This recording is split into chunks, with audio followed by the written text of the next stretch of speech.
Hei hyvä seurakunta. Tulin lukemaan teille joulun sanomaa. Siihen aikaan antoi keisari Augustus Ooterin, että koko maassa häätyy kerätä verot. Se oli ensimmäinen kerta ja tapahtui silloin, kun Quirinius oli Syyrian viskaalina.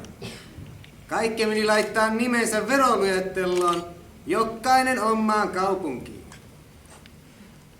Niin se Joosefikin lähti Galileasta, Nasaretin kaupungista ja meni veronkeruuta varten Juudeaan, Taavetin kaupunkiin, Betlehemmiin. Sillä se kuului Taavetin sukkuun. Se meni sinne kihlattu hellunsa Marian kanssa, joka oli siunatussa tilassa. Kun ne oli siellä, niin eiköhän tämä Maria alkanut synnyttää, ja se synnytti pojan, esikoisensa. Se kapaloitti sen sikiön ja pani sen pilttuuseen, kun niille ei ollut kortteeria majatalossa. Niillä seuvu oli paimenia yöllä ulkona vahtaamassa laumaansa. Yhtäkkiä mieheessä seisoi Herran enkeli ja Herran kirkkaus rävötti joka puolella. Pelottamaahan se rupesi paimenia, mutta se enkeli sanoi, älkää pelätkö.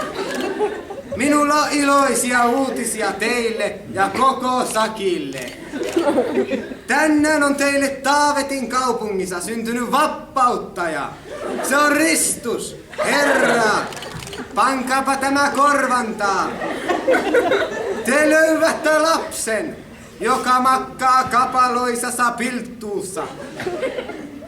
Ja siinä siunaamassa oli enkelin ympärillä iso taivaan sotajoukko, joka kehui Jumalaa näinikäisesti. Jumalan kunnia korkeuksissa, maan päällä rauha ihmisillä, joista se tykkääpi. Kun ne enkelit oli mennyt takaisin taivaaseen, niin ne paimenet sanoi toisillensa, nyt te Betlehemmiin. Siellä me nähdään, mitä on tapahtunut, sen minkä Herra ilmoitti meille. Ne lähti hääsässä ja koppeutti Maria ja Joosefin ja pikku Raukan, joka makasi ölövinä pilttuussa. Kun ne näki sen, niin ne kertoi, mitä niille oli sanottu siitä Herran lahjasta.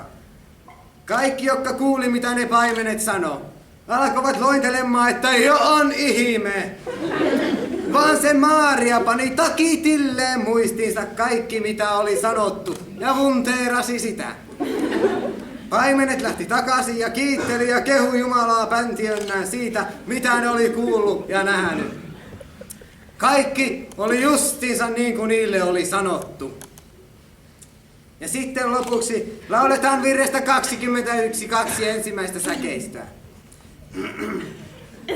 Enkeli taivaan lausui näin, miks hämmästyit tää säikähtäin? Mä suuren ilon ilmoitan, maan kansoille nyt tulevan. Herramme Ristus meille nyt on tänään tänne syntynyt. Ja tää on teille merkiksi, piltuissa lapsi makkaapi.